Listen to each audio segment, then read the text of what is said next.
Olá, seja muito bem-vindo, muito bem-vinda a mais um vídeo do canal A Bíblia Diz. Eu sou Fernando Campos e hoje nós vamos falar sobre reféns do tempo. Para tanto, eu gostaria de compartilhar com vocês uma passagem que está no livro de Eclesiastes. Eclesiastes, especificamente no seu capítulo de número 3, onde diz o seguinte, a partir do primeiro verso: tudo tem o seu tempo determinado e há tempo para todo propósito debaixo do céu. Tudo tem o seu tempo determinado. Temos aí, a partir desse primeiro versículo, dois pontos muito importantes. O primeiro deles, Deus não está sujeito ao tempo. Embora a partir apenas desse primeiro verso a gente não consiga tirar deduzir essa informação, mas ao ler o restante do capítulo, pelo menos os seus primeiros 14 versos, você vai conseguir perceber exatamente isso, de que Deus não está sujeito ao tempo. Veja o que diz o verso 14: sei que tudo quanto Deus faz durará eternamente. Nada se lhe pode acrescentar e nada lhe tirar. E isto faz Deus para que os homens temam diante dele. Então, nós conseguimos compreender a partir daí que Deus, então, não está sujeito ao tempo. Na verdade, o tempo, essa unidade de medida, foi criada pelo próprio Deus. E, basicamente, todas as criaturas, seres, toda a criação, na verdade, está sujeita ao tempo. Segundo ponto, se tudo tem o seu tempo determinado, embora alguns vão dizer, mas isso é o determinismo e tal, não, mas esquece aí. Se tudo tem o seu tempo determinado, nenhuma situação pela qual você passa hoje, ela é definitiva. Se tudo tem um tempo determinado, e como nós vemos na continuidade do capítulo, dos versos aqui do capítulo 3, há tempo para diversas atividades. Atividades que são prazerosas para nós, atividades que não são tanto, atividades que são inclusive terríveis, tempo de matar, tempo de morrer, tempo de curar, tempo de adoecer, tempo de abraçar, tempo de apartar-se de abraçar e assim sucessivamente, diversas atividades aí que são listadas pelo pregador, o autor do livro de Eclesiastes. Mas o ponto que eu gostaria de ressaltar é que se para tudo existe um tempo determinado, isso quer dizer que as coisas são temporais, ou seja, não são eternas, não vão durar a vida inteira. Então, daí a gente pode tirar uma aplicação muito prática para nós e útil, porque é um alento para mim e para você sabermos que nós não vamos ser infelizes todo o tempo, não vamos sofrer todo o tempo, porém, ao contrário, também diz que nós também não vamos ser felizes todo o tempo. A vida não será um mar de rosas para nós o tempo todo, porém, nós vamos ter momentos de felicidade. Isso é válido para uma série de coisas, porque a frustração na nossa vida muitas das vezes decorre disso, a gente querer que as coisas, principalmente, obviamente, quando estamos numa situação boa, numa situação agradável, numa situação prazerosa, que esse prazer, que esse momento se perdure, ou seja, que ele dure, se possível, a eternidade adentro. Esse seria o nosso desejo.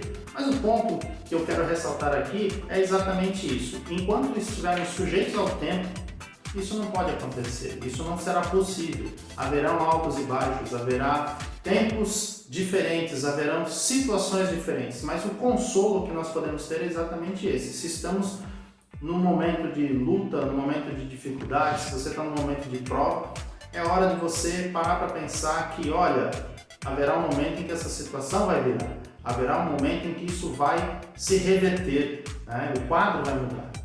Finalmente, a pergunta que fica para nós: e quando será que isso vai ter fim? Ou seja, esteja passando por uma situação boa, uma situação ruim, quando essas coisas, haverá um fim um dia, haverá um momento em que essas coisas serão interrompidas? E eu posso te dizer, com base na palavra de Deus, que sim, haverá um tempo em que essas coisas terão um fim. E aquilo que a gente deseja, ou almeja, ou luta todos os dias, para que nós tenhamos momentos de alegria, momentos de felicidade, que se perdurem, que durem bastante tempo, esse tipo de desejo que nós temos no nosso coração, a própria palavra aqui no mesmo capítulo 3, verso 11, diz o seguinte: tudo fez Deus formoso no seu devido tempo. Também pôs a eternidade no coração do homem, sem que este possa descobrir as obras que Deus fez desde o princípio até o fim. Ou seja, Deus colocou no nosso coração desejo pela eternidade, né? Sem que a gente possa saber como que eram as coisas no princípio. Deus colocou esse sentido no nosso coração, até porque, né, nós somos, segundo a palavra de Deus, imortais. A nossa alma ela é imortal. Então nós tivemos um começo, uma origem, mas nós não teremos fim. Segundo a palavra de Deus, somos imortais. A nossa alma é imortal. E como eu estava dizendo, há uma promessa, né, da parte de Deus, reforçada em diversas passagens bíblicas, mas eu quero só examinar duas aqui com você, né, para que você dê uma avaliada, né, se aquilo que estamos falando aqui faz sentido ou não, se vai trazer alguma edificação para você, né? Mas eu acho que vale a pena a gente meditar no seguinte ponto, né? Em que momento isso vai ter fim? Quando o tempo deixar de ser tempo, quando o tempo for suprimido. E em que momento o tempo será suprimido? No momento em que a eternidade que Deus colocou no nosso coração esteja também no nosso corpo. Se não, vejamos aquilo que a Bíblia diz aqui em João capítulo 6, versículo 40. De fato, a vontade do meu Pai é que todo homem que vir o Filho e nele crer tenha a vida eterna, e eu o ressuscitarei no último dia. Último dia. Um lembrete para nós de que haverá um momento em que o tempo deixará de existir, porque haverá o último dia.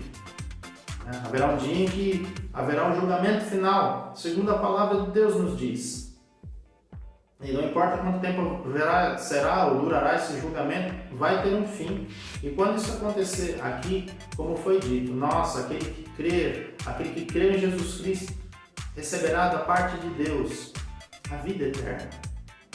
E também poderá estar ao lado dele eternamente. Apocalipse capítulo 22, versículo 5, que diz assim: então já não haverá noite, nem precisam eles de luz de candeia, nem de luz do sol, porque o Senhor Deus brilhará sobre eles, e reinarão pelos séculos dos séculos. Outras traduções dizem para sempre, né? Ou seja, não haverá mais tempo. Viveremos para sempre, pelos séculos dos séculos. É uma outra forma de dizer eternamente. O tempo já não vai ter mais sentido, o tempo foi suprimido. Então nós temos essa promessa de que receberemos da parte de Deus a vida eterna, seremos ressuscitados e também estaremos para sempre com Ele, reinando com Ele.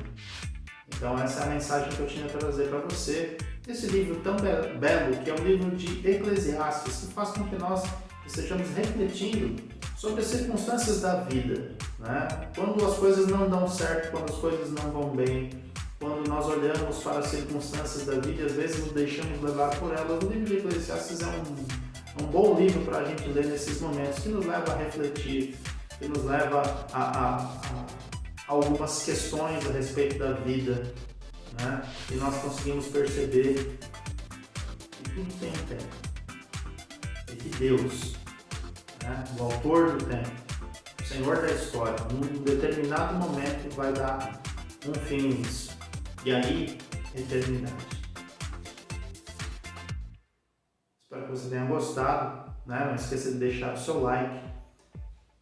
E se você realmente achou que esse vídeo trouxe edificação para a sua vida, compartilhe com mais alguém, né? Se você não for inscrito ainda no canal, inscreva-se, participe, né? Esteja aí acompanhando nossos vídeos, né? Que nós estamos trabalhando para trazer edificação para a sua vida. Deus te abençoe e até a próxima.